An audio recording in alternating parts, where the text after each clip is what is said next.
And I find that I use it a lot, like during my day as a therapist, kind of in between sessions, or if I'm talking to somebody and we're talking about really heavy stuff. It's a great way to kind of, okay, I'm going to take 5 minutes, I'm going to do a float, and then kind of come back and be centered again.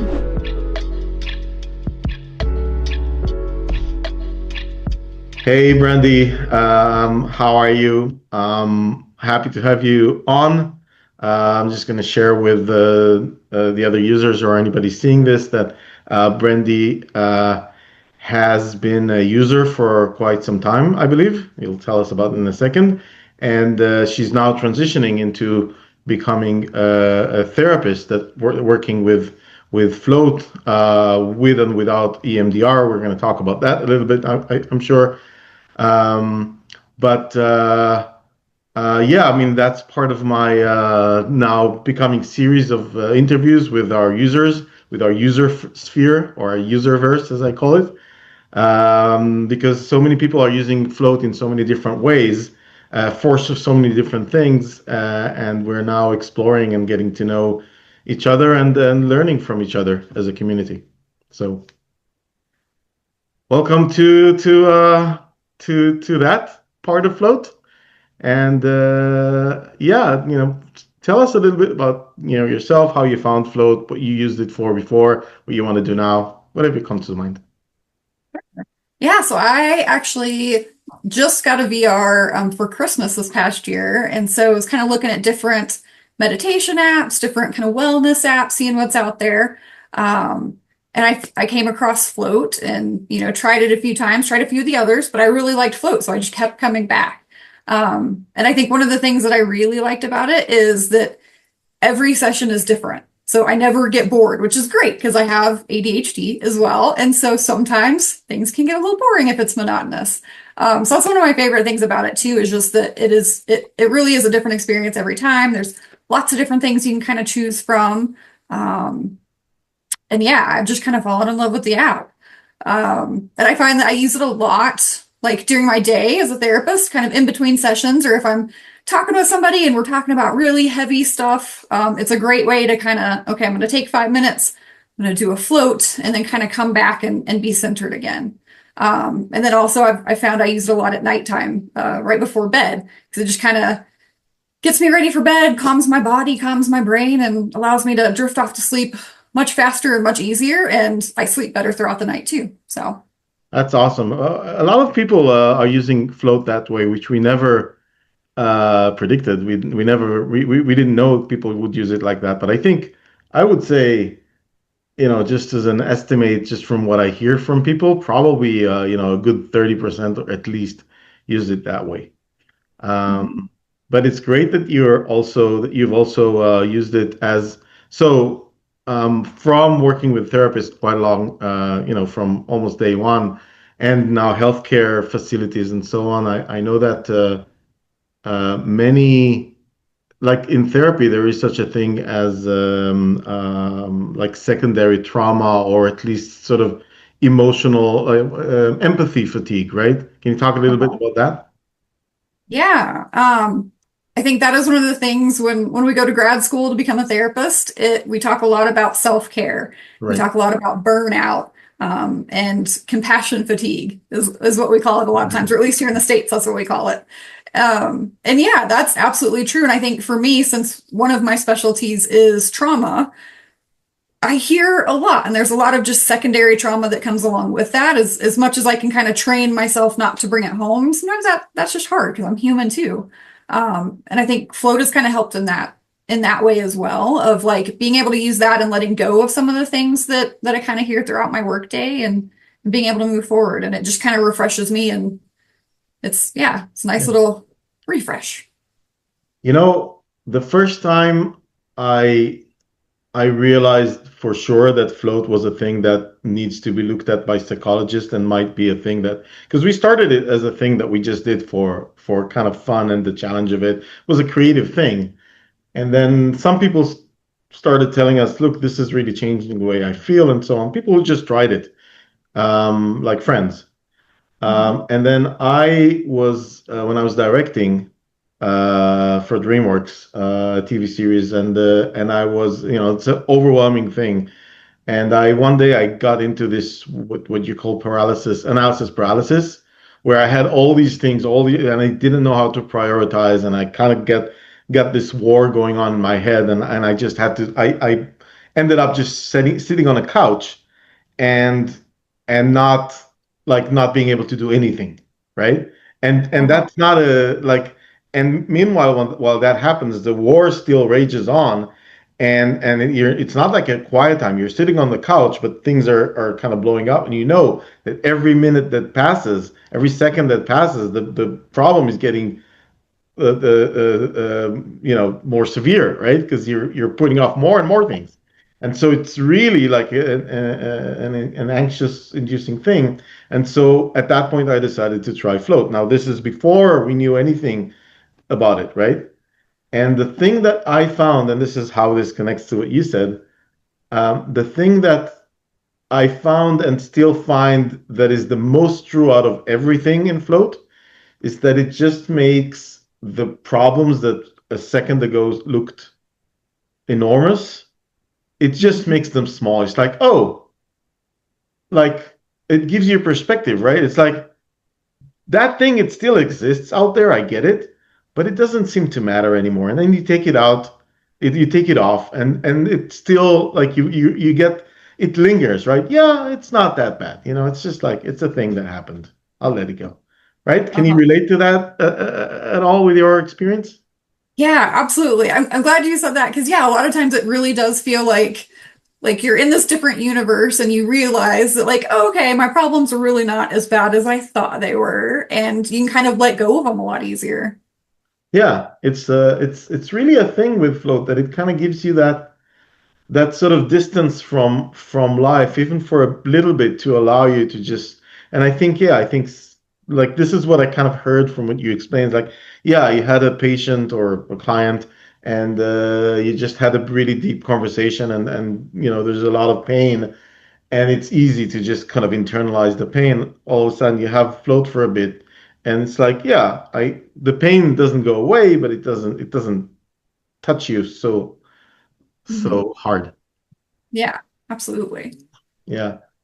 Um, so um, let's talk a little bit about what the idea of transitioning into therapy and how you see that. Let's talk a little bit about EMDR, but what you're doing, because what we're going to do after this, at some point soon, is we're going to offer some sessions to float users. So let's talk about that a little bit. Yeah, absolutely. So yeah, after I kind of figured out like how well it worked for me personally, I was like, how can we use this in therapy?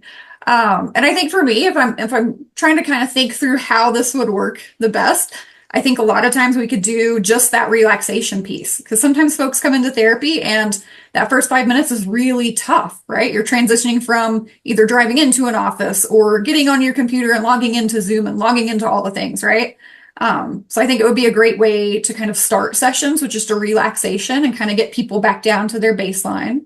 Um, and then, moving forward, if I'm working with folks long term, we can definitely use it for EMDR and all the cool new things that you guys are doing with Float. Yeah. So I'm excited to start that. And EMDR, just for whoever is not in the know. Uh, Yeah, so it's eye movement desensitization and reprocessing. right. Kind of a mouthful. Yeah, it's a mouthful. But basically, it's the way it's implemented in Float is it's a sort of an object that moves that you can actually turn on for the user through an external control thing. So in the therapy session, and that's something we've been doing for a while. In the therapy session, the therapist it gets to control the headset from anywhere in the world, right? So that's how it can be done remotely. But you can turn on and off this object that moves from side to side, and there's a lot of science. Maybe that's something that you can talk about a bit because I'm not the expert, but yeah, that it helps trauma mainly, right? Is that correct? Yeah. Yeah, absolutely. So with EMDR, a lot of times what we do is we will reprocess traumatic events that folks have gone through. And it doesn't make those memories go away, which ultimately we don't want that, right? You kind of want some of that to guide you moving forward so you don't make some of the same steps. But it almost takes those really present traumatic things and kind of pushes them back to the back of your brain a little bit. So it kind of like mutes them. Or for some people, they say it's kind of made that memory fuzzy. Like they know it's there, they know something happened, but they can't necessarily remember all of the details. And so a lot of times it really is kind of when we think about the brain, we're moving those memories from short-term memory into longer-term memory using the eye movements. So, Interesting. Um, Maybe a bit of a like a side thing, but maybe connected. You can tell me if it's mhm. connected. But um, I heard not long ago that there was a research that showed that people who suffered some sort of traumatic event and they played Tetris right after the thing, they had an easier time not getting PTSD after that and dealing with it. And the way I understand it, the way it works is you experience something traumatic and then you tend to sort of rehearse it in your brain and you sort of etch a pathway in the brain that kind of like and now you're ruminating and actually doing that rehearsal makes it easier for you to go back to this again and again. So playing Tetris, this is at least my understanding of it, or maybe it's a guess, or any other game, or any game, or float for that matter, right? Whatever takes you away from the experience and sort of this like interrupts that rehearsal would actually make it a lot easier to get out of that, to avoid the PTSD. Is that in any way connected to what you guys do with the EMDR? Yeah, yeah, absolutely. It's kind of funny because the founder of EMDR is Francine Shapiro. And so that was one of the ways she kind of found it wasn't Tetris, but she would go on walks and she would notice her eyes would kind of scan the sidewalk back and forth as she's walking and realize that that eye movement was really helpful in kind of letting go of the stuff that was bothering her. And yeah, so I would imagine Tetris is the same thing. So instead of it maybe going this way, maybe it was your eyes are moving this way, but you're getting that eye movement. And so Yeah. that's kind of what helps reprocess your memories. It's interesting about the walk. I didn't know that. And float is, of course, the inspiration for float is walks. It's basically a walk in the park, except the park is trippy and weird and it changes every time and it has, different controls. But essentially that's kind of what it is. And we've even talked about the idea of sort of doing something which is completely new in the EMDR space, which is to to create experiences within float that where the EMDR kind of is part of the experience itself. Like for example, a school of fish, or moving from from side to side, or things is just kind of happening, and we can orchestrate it so that it does have that left right kind of thing without people even noticing or realizing that this is what's happening, and then the therapist controls it. So I think that's a to me that's a really exciting thing because it's a completely new thing in the world. Done. Yeah, absolutely. And it makes it a little bit more fun and a little more engaging, which is Yeah, really cool. right. Because the ball is like, okay, it's effective, but it's very technical, right? It's like, okay, Yeah. I'm in a room and there's a thing, and it feels like work. Whereas if you're just in float and you're just following whatever is there, and it's like subtly orchestrated to do the same effect, all of a sudden, it's not work anymore. It's now fun. Yep, absolutely. And you get to do it in a space that's not just an office, right? Yeah, exactly. And the other thing, of course, is the fact that so yeah, when we worked with therapists, what you just explained about what we call mental transition into the therapy mindset, that's one big thing. But the other thing about remote therapy, which is what you're going to try with users, is uh, like usually in remote sessions you either do it on the phone, right, or through Zoom. In both cases, you don't have any control of the environment. So maybe I have some distractions, maybe I have some letters, from the IRS that are lying there, and I'm kind of taking some of my, creating some anxiety, whatever. And so, yeah, can you speak a little bit about the challenges of doing remote therapy with Zoom or phone? Yeah, absolutely. And just like you said, like people get distracted really easily. And if you're in your own home and you've got all of your stuff around you, yeah, it's kind of hard not to think about that letter from the IRS sitting there or your kids a couple rooms down making noises or, whatever the case is. So yeah, I think with Float, if you're in an environment where you can't see any of those distractions and you probably can't hear them either, because there's also some audio that goes on. Right. Um, then yeah, it kind of it blocks out all of those things that can get us distracted during a session, and so you're able to really focus in on what you're talking about, what you're working through. Yeah, and also gives you the control. Like if you decide to give them some more stimulus, then you can do it. Or if you decide to give them less, so there's a bit of a like you now have a controlled environment that to work within. Um, Yeah, do you have any like specific stories of something that happened through during a therapy session? That kind of was in the way. absolutely. I think since we kind of transitioned to doing a lot more telehealth, I have more stories like that because a lot of things happen in people's homes, right? So I know one of the times I was meeting with a client and we were trying to do some serious therapy work, right? We were talking about trauma. We were doing EMDR, and we were using a program that it just has the little ball and it goes back and forth. It's a little boring. But while we were doing that, my client's internet kept kind of going in and out. And so we didn't get that like smooth movement that we have to have. It was very glitchy, which didn't work well.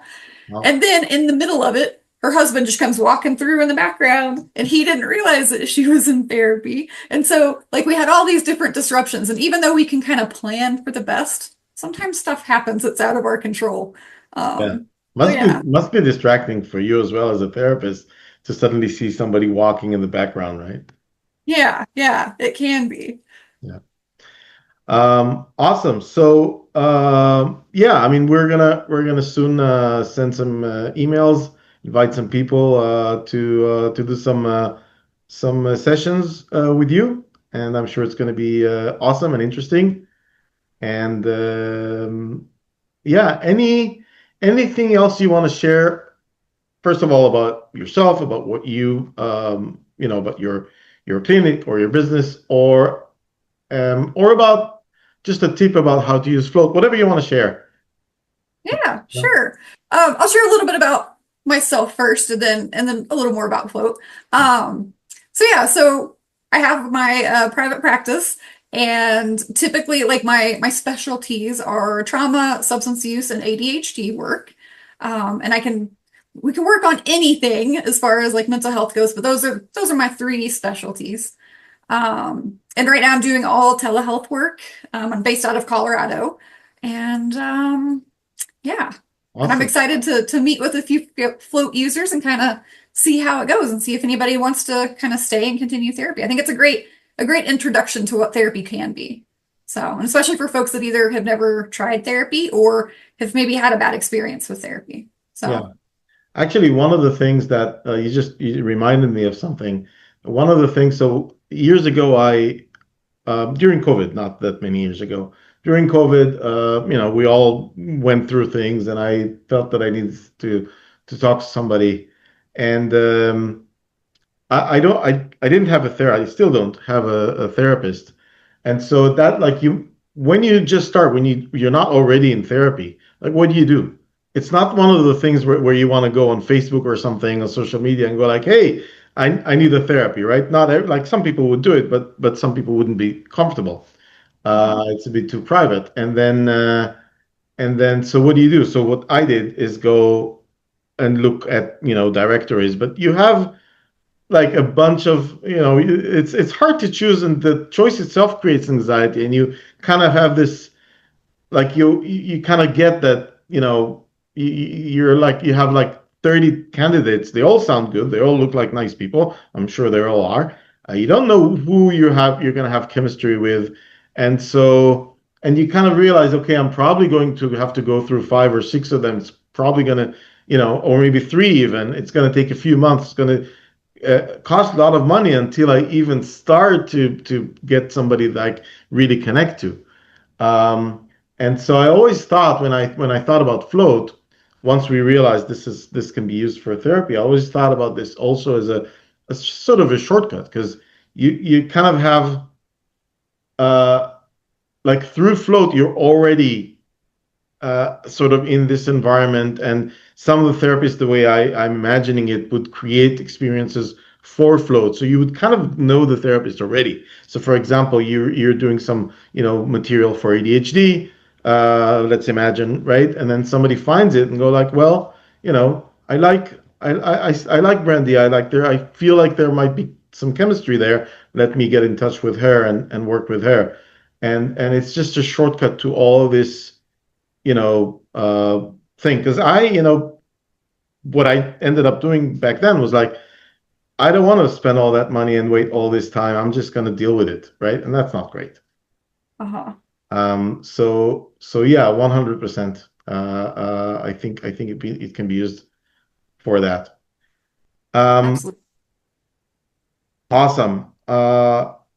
Brandy, thank you so much for this and for opening up and sharing this with us. And thank you in advance to for doing some free sessions with our with existing users.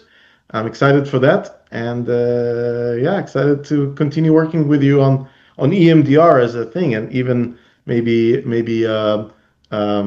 creating some new experiences in that space.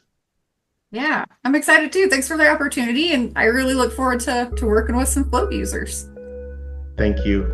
Hi there. If you made it to this point in the video, thank you so much for watching. If you're a Float user, we'd love to hear your story. There's a link in the description. We're really interested in all the different ways and different needs people use FloatVR for. So, we'd love to hop on a chat just like this with you. And if you're not a Float user, well, there's a link to the app also in the description, and we'd love to have you as part of this community. Thank you.